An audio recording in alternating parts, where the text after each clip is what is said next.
La cantante norteamericana Beyoncé presentó oficialmente a sus dos gemelos recién nacidos en su cuenta oficial de Instagram. La foto era justo lo que los fanáticos estaban esperando de la superestrella. Sir y Rumi Carter hoy cumplen un mes, escribió Beyoncé. La imagen es similar a las que publicó para anunciar su embarazo.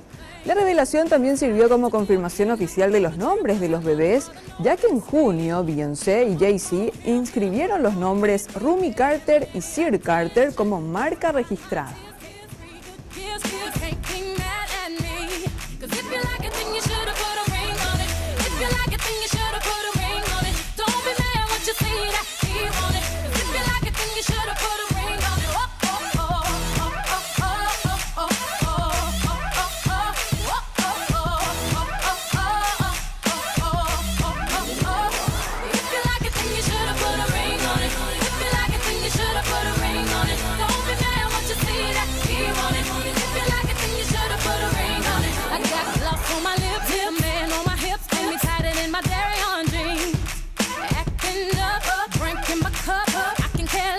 Thing.